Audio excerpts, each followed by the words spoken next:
Bullish order blockii maali? Chaartii irratti bullish order blockii akkamitti adda baasuu dandeenya? Bullish order blockiin kun immoo maal agarsiisa? Saayikolojiin bullish order blockii duuba jiru maal fakkaata? Akkamitti immoo tireedii fudhannaa kan jedhu kan laallu ta'a jechuudha. Kanaaf bullish order block jechuun last bearish candle before strong impulsive upward move. Fakkeenyaaf last bearish candle fakkeenyaaf yoo akka ilaaltan taateef kaandiliin diimaan kun maalidha? Bearish candleedha jechuudha. Before impulsive upward move. Egaa pricing kun asirraati haala kanaan impulsively aggressively yookaan immoo ol guddatee hin deeminiitiin duratti kaandilii diimaa yookaan immoo kaandilii faallaa up trendii durarratti uumamee jalqabra jiru kanaan order block jennee lafa kaa'uu dandeenya jechuudha. Kanaafuu maal goona? Pricing aggressively ol deemuu isaanii mirkaneeffannaa. Erga akkas ilaallee booda kaandiliin diimaan osoo impulsive muuviin guddaan akkana hin uumamin uumamtee kaandilii saniin order block jenneeti kaandilii san bifa kanaatiin maark godhannee lafa keenyaa jechuudha. Achi booda this shows where institutions accumulated positions before driving price higher. Accumulate godhanii jechuudha institutions wadda baankilee, hedge fundoota, kaampaaniin guddaan kun maal godhanii pricing bakka kanatti accumulate akka ta'e wali kuufamuu godhaniiti. Eega wali kuusanii booda aggressive movie kan agarsiisanii jechuudha. Kanaafuu bakka kun maal jedhamtee yaamamti? Order block jedhamtee yaamamti.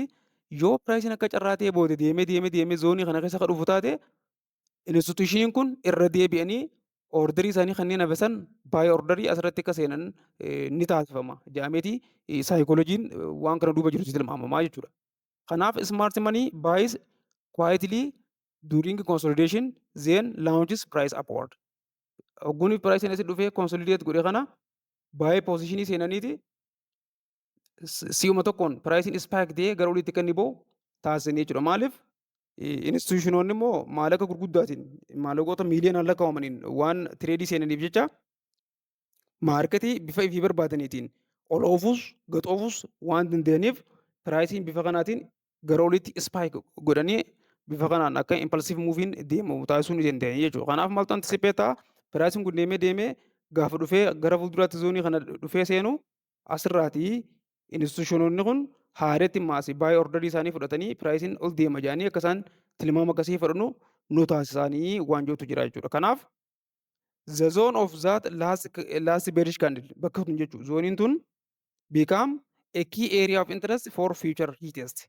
Future retest akka interestiitti ilaalamaa jechuudha. Retest jechuun pricing kun bifa kanaatiin ol kutee deemee gaafa dhufee bakka kana retest godhu bakka kanatti buy positionii seenanii stop loss jala godhuudhaan take profit ilaa hanga kanaatti deemanii ol deema assumptioniin jedhu akka qabaatamu taasisuun ni danda'ama jechuudha. Amma immoo bullish order blockii kana bifa kamiitiin trade goonaa?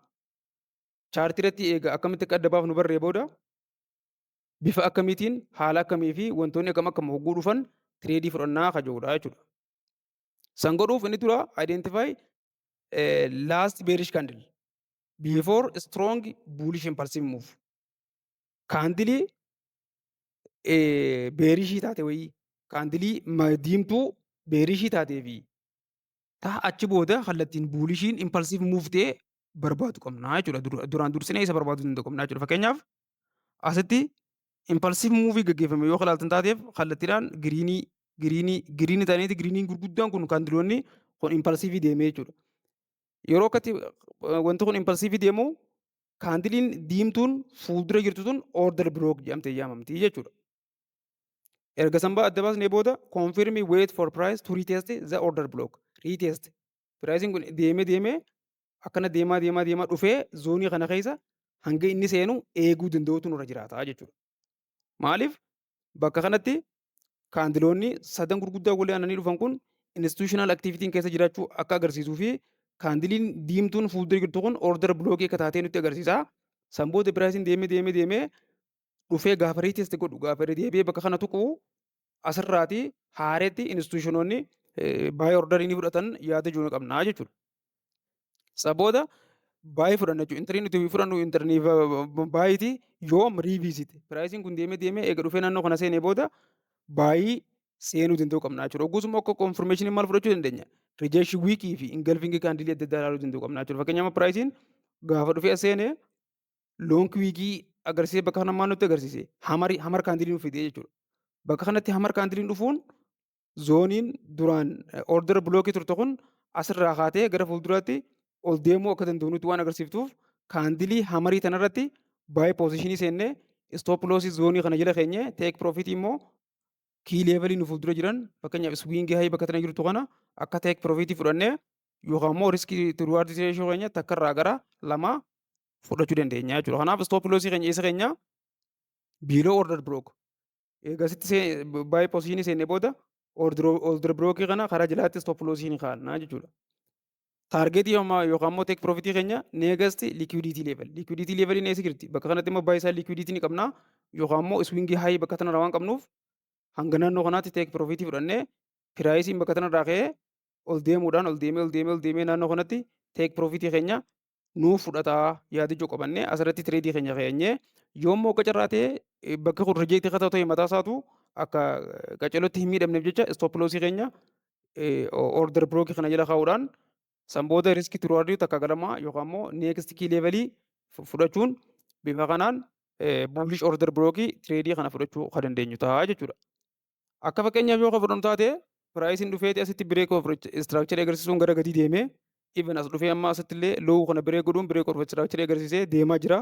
Asni dhufee bireek of istiraakcharii agarsiisee san booda dhufeesti change of kaaraakterii agarsiisa jechuudha. Change of kaaraakterii jechuun yoonii fi swiingii loowuu swiingii hayin bakka tana jirtu kun bodiidhaan bireeka taatu taate bakka kanaan change of kaaraakteriin uumame. Kana booda piraayisiin duraan gara gadii deemaa ture amma immoo gara olitti ol garagalee yaada jootu nu dhufaa jechuudha. Kana booda maal laalle egaa impalsiin muufii jira jechuudha. Bakka tana yoo ilaaltan taateef giriinii afur mooshantu tartiibaatiin impalsiin muuf ta'e ol ta'ee jechuudha. Kanaaf kaandilii diimtuun fuuldura jirtu tanaan maal jechuu dandeenyaani order bilook jennee lafa kaachuu dandeenya jechuudha. Kana booda piraayisiin haala kanaan deemaa dhufee zoonii kana eeganuu seene booda order bilookii jennee fudhachuu waan malluuf asirratti seel poozishinii seennee istoop loosii keenya zoonii kana jala kaa'uudhaan teek piroofitii keenya kii leevalii naannoo kana jiru fakkeenyaaf asitti iswiingii hayin jira teek piroofitii 1 teek piroofitii 2 teek piroofitii 3 iswiingiin hayin biraa naannoo kana jiraatillee teek piroofitii 4 kanaatiin fudhannee eegas dila istoop loosii keenya booda teek piroofiitiilee dila kana fudhachuun ismaash goonee piroofitii argachuu qabnu argachuu akka dandeenyu.